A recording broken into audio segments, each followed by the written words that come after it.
City Council to order on Monday, September 13th at 5:30. Tonight, Chrissy Cornwell, with our who is our emergency services manager, will speak on ordinance number 1985 and ordinance number 1986, both relating to the American Rescue Plan Act, which are scheduled to be introduced in the first public hearing at our regular meeting tonight. Ms. Cornwell, you have the floor.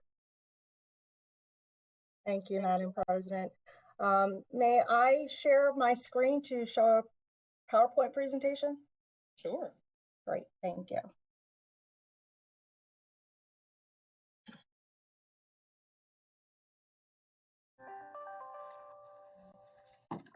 Are you able to see the ARPA presentation? Not yet. Now we can. Perfect. Great. Thank you.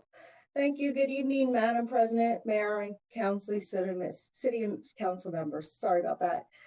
Before you is ordinance number 1985 to authorize the Mayor and City American Rescue Act Plan Committee, known as the ARPA Committee, to administer the coronavirus state and local fiscal recovery funds established by the American Rescue Plan Act of 2021.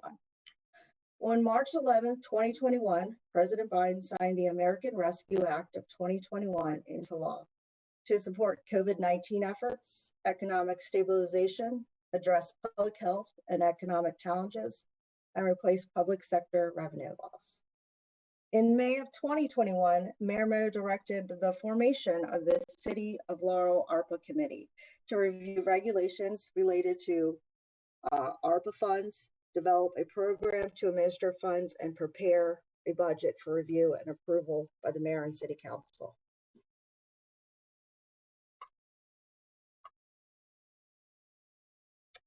All right. With the collaboration of the ARPA Committee and feedback from the city's public ARPA survey, the committee has developed a rough estimate of funding categories. So before you, I have the categories. So revenue loss up to $2.5 million to strengthen support for vital public services.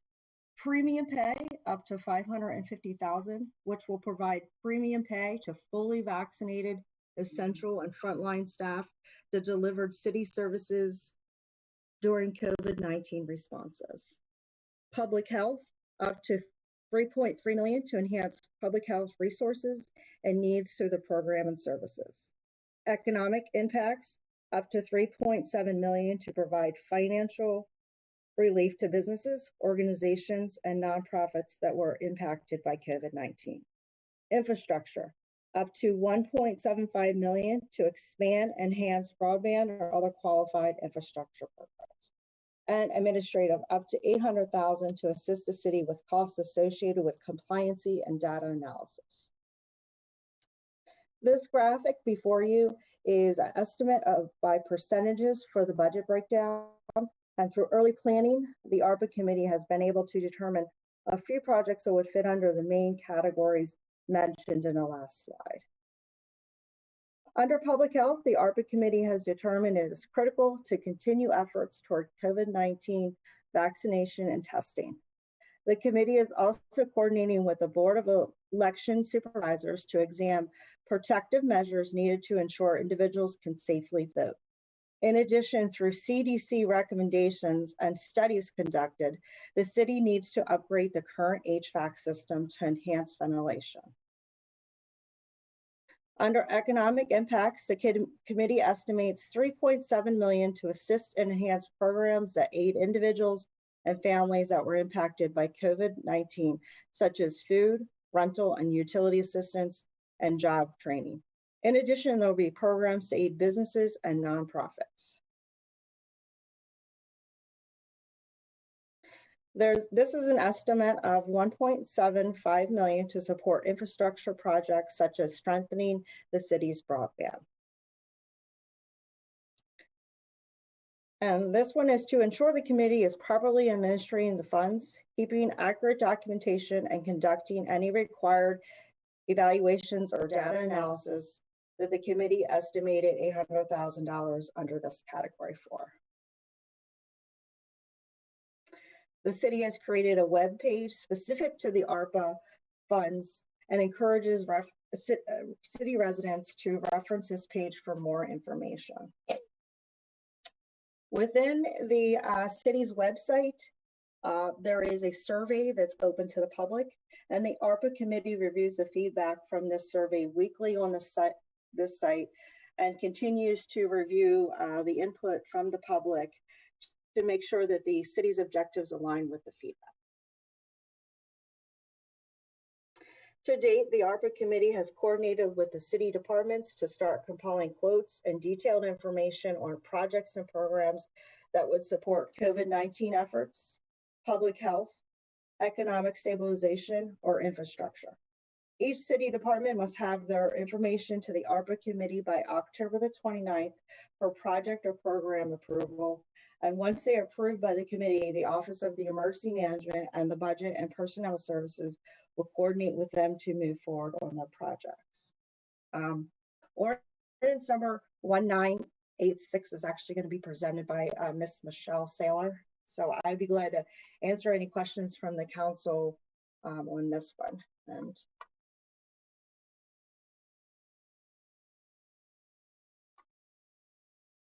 Chrissy, we're having some issues getting this. There's Miss Saylor. I see her on now. Yeah, I'm sorry. My screen just went out for a few minutes. We're happy to take questions. Michelle should be able to speak now. Okay. Madam President? Yes, sir. Yeah, let me just, Chrissy, just so it's clear. This is the initial $12.6 million that we got. And there is proposed that we're going to get another 12 point something $million next year. Is that correct? For the year after? Yes, sir. It would be next year around the same time frame that we got this. It would be about the August time frame of next year when we would receive the additional funds. Okay, and the way I read it is, and then those funds could be expended in that year and the following year, correct? Yes, sir. So for the funds that we have now and the additional funds we'll get next year, we have until December the 31st of 2024 to expend them all. Okay, and let me come back to one thing that you said. There's going to be a lot of administrative reporting here. I know that the cities over 250,000 have already submitted their first reports. Do we have a date when we have to submit our first report? Yes, that is October the 31st of this year. We are required to do that annually every year. That is the only report we are required to do. Okay, so it's not the 7 reports that the large cities are having to do. Yes, We're going to do the single report right now. We only have to do the single report. Let's hope they hold us to that. Okay. I hope so as well. Okay. And the last thing is, and the committee has met several times. I think they're meeting weekly, if I remember correctly. And That's they were the correct. ones that came up with this proposed distribution, correct? Yes, sir. Okay, that's good. Thank you, Madam President. Thank you. Councilman Signor. I have no questions, Madam President. Councilman Smith. No questions, Madam President. And Councilman DeWalt.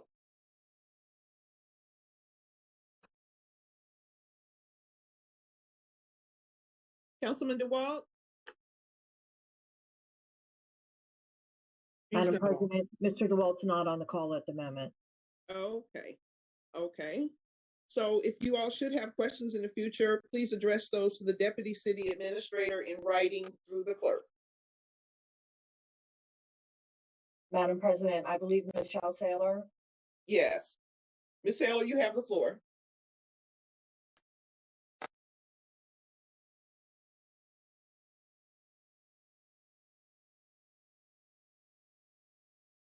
Sorry. Good evening. Ordinance 1986 is an amendment to the FY 2022 operating budget and CIP that actually appropriates the $12.6 million from Ms. Cornwell's presentation. So what we've done with these funds so far is they're in a completely separate bank account from our usual operating account. And you can see from this ordinance that we're increasing the federal grant revenue category by the 12.6 million. And then, excuse me, on page 4 of the ordinance, you'll see what I've done is create a completely separate budget department for these funds, for the expenditure of these funds. And you'll see that addition of 12.6 million. With the CARES funds, we were operating that out of Ms. Cornwell's OEM budget, but for tracking and reporting purposes, the separate department I think will work better for us, and we'll also be utilizing our project accounting application from our finance system. So this is what Ordinance 1986 does for us, is put that money in place so that we can get the spending underway in accordance with all of the regulations from the interim final rule and from the Treasury guidelines, as well as the reporting requirements that are going to be needed to do this. Thank you, Madam President. That's all I have at this time. Thank you. If there are no other questions, we will adjourn this work session and our regular meeting will start in about 20 minutes at 6 p.m. Thank you.